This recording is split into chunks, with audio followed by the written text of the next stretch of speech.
Hola, ¿qué tal, jóvenes de segundo E? En esta ocasión veremos el tema capacidades de almacenamiento. Este tema de aquí ya lo abordamos en el periodo presencial en nuestras clases en el salón. Si tú recuerdas, hubo un momento en el que estuvimos intercambiando clases de laboratorio por algunas clases en el salón con el grupo de segundo F. En esas clases pues vimos este tema. Revisa ahí en tus apuntes, ahí lo debemos de tener todos. Incluso este apunte lo sellé, todos lo debemos de tener sellado. Durante este tema también por ahí les dejé una tarea que no he revisado. Esa tarea la dejamos por ahí pendiente y se terminó el periodo presencial y pues ya no la alcanzamos a revisar. Entonces, en esta ocasión, en este video, te voy a recordar este tema porque en Classroom voy a dejar allí algunos ejercicios y si tienes alguna duda, pues revisa completo este video. Si no tienes ningún problema con este tema cuando lo estuvimos viendo, si aún lo recuerdas, pues te puedes dirigir directamente a Classroom y resolver los ejercicios que ahí te estaré dejando. Entonces, bueno, vamos con esto, con capacidades de almacenamiento. Si tú recuerdas, en este tema hay un elemento muy importante que es el bit, que no es una capacidad de almacenamiento. El bit no puede almacenar nada, yo no puedo almacenar absolutamente nada en un bit. Incluso por eso lo estoy colocando arriba del tema. Pero igual el bit es muy importante para poder medir las demás capacidades de almacenamiento, por eso igual lo he colocado ahí. También otra cosa importante sobre el bit es que si nosotros pudiéramos observar la comunicación entre una computadora y otra o la forma en la cual se almacena la información, nosotros lo que veríamos sería una especie como de electrocardiograma, algo parecido a lo que te estoy mostrando ahí arriba, donde las partes superiores podrían ser los pulsos, esas puntas, y las partes inferiores sería la ausencia de pulso. Entonces, pulso y ausencia de pulso. Igual, a pesar de que aquí en la presentación yo te esté mostrando una animación, si te fijas, también en esta animación hay pequeños pulsos muy pequeños o ausencias de pulsos también muy cortas.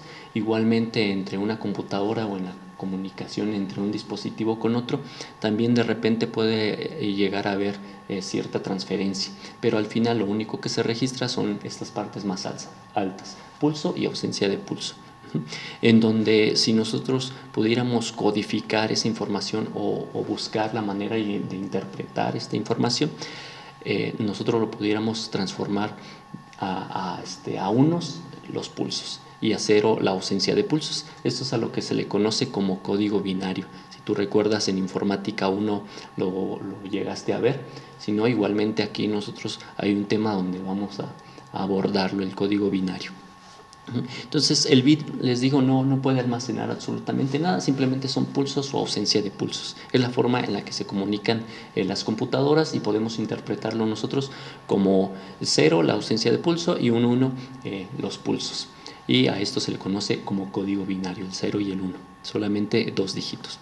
Entonces, ya que sabemos esto, que el bit solamente son pulsos eléctricos, pulsos electromagnéticos o ausencia de pulsos, entonces ahora sí, vamos con las capacidades de almacenamiento. Y nuestra primera capacidad de almacenamiento es el byte. Igualmente lo puedes encontrar abreviado con la pura letra B. Y un byte, lo que yo puedo almacenar en un byte es una letra, y para esa letra yo necesito 8 bits, o sea, 8 pulsos o ausencia de pulsos son los que yo necesito para poder almacenar una letra, un símbolo o un número, cualquier tipo de carácter como estos. Entonces, esa sería nuestra primera capacidad de almacenamiento, el byte. Recordarte entonces que en el bit no puedo almacenar absolutamente nada. Nuestra primera capacidad de almacenamiento es el byte. Y un byte puede almacenar una letra o un número. Y para esa letra o número se necesitan 8 bits. Vamos entonces con nuestra siguiente capacidad de almacenamiento. La siguiente es el kilobyte, o abreviado KB. El kilobyte me permite almacenar 1024 bytes. 1024 bytes. Entonces ahí revisa en tus apuntes, esto lo debemos de tener ahí anotados. La siguiente capacidad de almacenamiento es el megabyte o abreviado MB. Si en caso de que lo llegues a ver en algún dispositivo o en alguna unidad de almacenamiento, vas a ver nada más las puras siglas MB. Y un megabyte puede almacenar 1024 kilobytes. También está el gigabyte, una unidad más conocida creo que las demás, o abreviado GB.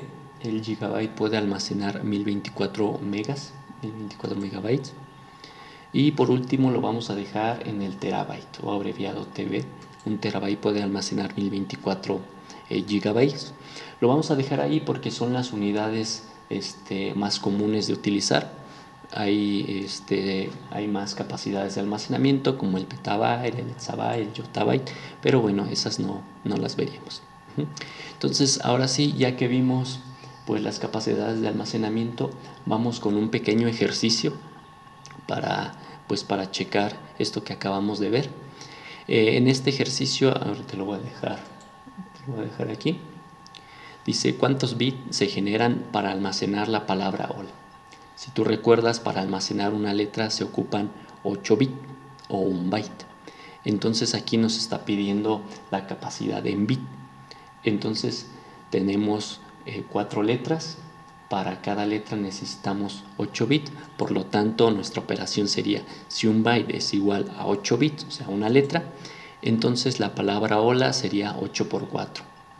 8 por cada una de las letras. Entonces nuestros resultados serían 32 bits. Ese sería el resultado de este primer ejercicio. Si te fijas, pues un ejercicio muy sencillo. Entonces ahora sí vamos con otro un poquito ya más, más elaborado. Dice, ¿a cuántos kilobytes equivalen 16 gigabytes? Entonces, si tú recuerdas, si te fijas ahí en nuestra tablita de las capacidades de almacenamiento, la que vimos en la diapositiva anterior, yo lo único que tengo es que un gigabyte equivale a 1024 megabytes, perdón. Si te fijas, mi ejercicio me lo está pidiendo en kilobytes y yo en mi tablita lo tengo en megas. Entonces, ¿qué debo de hacer? Pues si ya sé que un gigabyte equivale a 1024 megabytes, lo que tendría que hacer sería entonces multiplicar 16 por 1024. Una vez que hago la multiplicación de 16 por 1024, esta capacidad la voy a tener en megabytes. Entonces, de nuevo, yo la información la quiero en kilobytes. Entonces, si un megabyte, ahora que ya tengo la capacidad en megas, y yo ya sé que un megabyte es igual a 1024 kilobytes, entonces vuelvo a hacer la multiplicación. Entonces sería 16.384, que fue el resultado de la operación anterior, por 1024. ¿Por qué por 1024? Porque la capacidad la tengo ahora en megabytes y la quiero pasar a kilobytes. Entonces por eso tengo que volver a multiplicar por 1024. Entonces al hacerlo me da 16.777.216 kilobytes. Entonces ese sería el resultado de esta segunda operación. Igual ahí en Classroom te voy a dejar unos 3 ejercicios, 3, 4 a lo mucho, ejercicios como este para que tú los resuelvas. Ya nada más por último mencionarte de nuevo, si nos regresamos acá a nuestra diapositiva anterior, mencionarte que cuando tú necesites convertir a una capacidad más baja, por ejemplo, de terabytes a gigabytes, o de gigabytes a megas, o de megas a kilobytes, o de kilobytes a bit, lo que tendrías que hacer sería ir multiplicando hasta acercarte o hasta estar en la capacidad que deseas.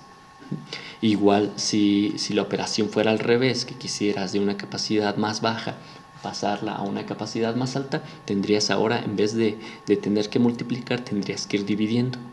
Si por ejemplo queremos pasar de kilobytes a megabytes, tendríamos que dividir entre 1024. Si queremos pasar de megabyte a gigabyte, igual entre 1024, así hasta llegar a la capacidad que queremos. Entonces cuando es a una capacidad más alta se divide, cuando es hacia una capacidad más baja se multiplica. Espero te haya servido este video. Igualmente recordarte que ahí hay algunos ejercicios en Classroom. Y bueno, eso sería todo, espero y te encuentres muy bien. Saludos.